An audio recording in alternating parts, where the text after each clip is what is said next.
Welcome dear friends. In this video we will solve preposition portion of CSS English paper of the year 2023. So let's start. First sentence is the neighbors came dash my house to see what is going on in the house. Correct preposition here is to. अब यहाँ पे जो preposition to use हुआ है तो इसके पीछे logic ये है कि जब भी हम किसी स्पेसिफिक प्लेस या डेस्टिनेशन की तरफ मोमेंट या डायरेक्शन को इंडिकेट करना चाहते हैं तो उस वक्त जो हम प्रीपोजिशन यूज़ करेंगे दैट विल बी टू। अब अगर जो सेंटेंस दिया गया है उसको हम देखें तो उसमें जो एक्शन है नीबर्स का वो इम्प्लाई करते हैं मोमेंट को टुवर्ड्स अ पर्टिकुलर लोकेशन और वो जो पर्टिकुलर लोकेशन है दैट इज़ माई हाउस। इसी वजह से जो प्रीपोजिशन यूज़ हुआ है that is to. Next is she set dash the shade of the tree. Correct preposition here is under. Preposition under हम उस वक्त यूज़ करते हैं कि जब हम किसी ऐसे चीज़ की बात करते हैं जो किसी एक और चीज़ के शेल्टर के नीचे पड़ा हो। अब अगर हम इस सेंटेंस में देखें तो इसमें जो अंडर यूज़ हुआ है वो हमें एक पर्सन के पोजीशन को इंडिकेट करता है in relation to the shade. ये सजेस्ट करता है that she is situated beneath it benefiting from its shelter or protection.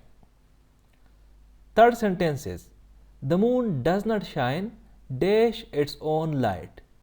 Correct preposition here is by. अब यहाँ पे जो preposition by यूज़ हुआ है तो इसके पीछे लॉजिक ये है कि जब भी हम किसी चीज़ के मीन्स या इंस्ट्रूमेंट को इंडिकेट करना चाहते हैं तो उस वक्त जो preposition यूज़ होगा दैट विल बी by. अब यहाँ पर इस सेंटेंस को अगर हम देखें तो इस सेंटेंस में मून की बात हो रही है और मून के साथ साथ इसकी लाइट की बात हो रही है कि जो लाइट का ज़रिए है क्या वो मून है या नहीं है।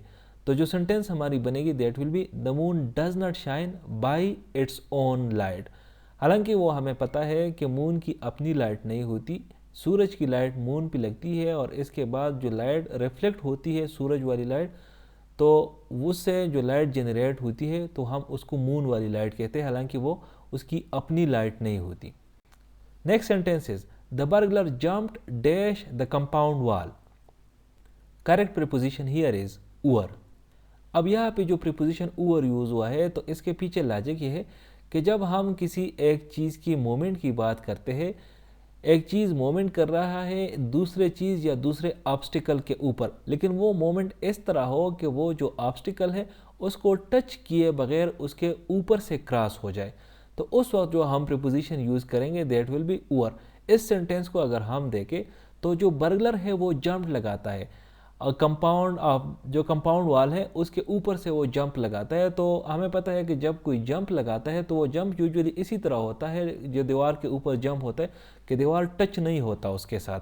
तो इसी वजह से जो करेक्ट प्रीपोजिशन है here that is over. Next sentence is she entered dash an agreement with them. Correct preposition here is N2।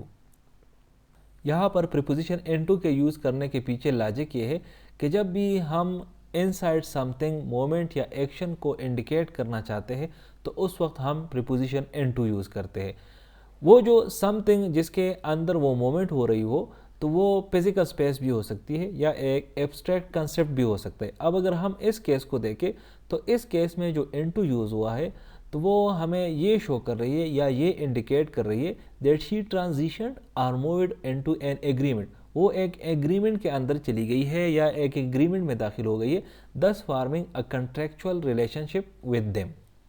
Next is I have been working hard dash arithmetic.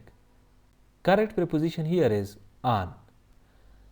अब यहाँ पे जो प्रीपोजिशन ऑन यूज़ हुआ है तो इसके पीछे logic ये है कि जब भी हम किसी स्पेसिफिक स्किल सब्जेक्ट या एक्टिविटी में प्रोग्रेस को रेफ़र करते हैं कि उसमें प्रोग्रेस हुआ है तो उस वक्त जो हम प्रीपोजिशन यूज़ करेंगे दैट विल बी ऑन।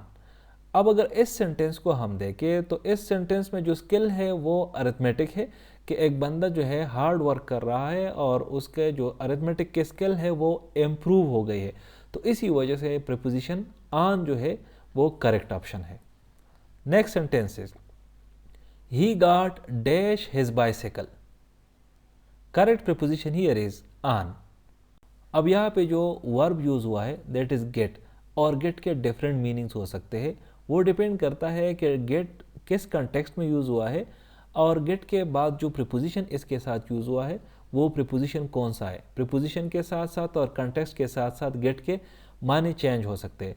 अब अगर गेट के बाद जो प्रीपोजिशन आएगा दैट इज़ ऑन, तो उस वक्त जो गेट ऑन की मानी बनते हैं वो बनती है माउंट और क्लाइंब, मतलब चढ़ना, किसी चीज़ पे चढ़ना।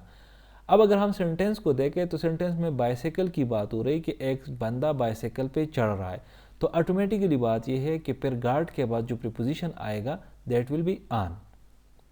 Next is it can not be done dash offence. Correct preposition here is without.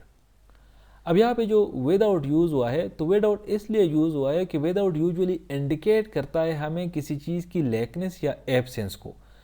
अब इस सेंटेंस को अगर हम देखें तो इस सेंटेंस में ये बात हो रही है कि कोई काम है वो उस वक्त तक एकम्प्लिश नहीं हो सकती जब तक ऑफेंस ना हो। अब अगर ऑफेंस ना हो तो वो काम एकम्प्लिश नहीं हो सकती। ऑफेंस की एब्सेंस या उसकी लैकनेस की बात हो रही है, तो ऑब्वियस बात है कि यहाँ पर जो प्रीपोजिशन यूज़ होगा दैट विल बी विदाउट।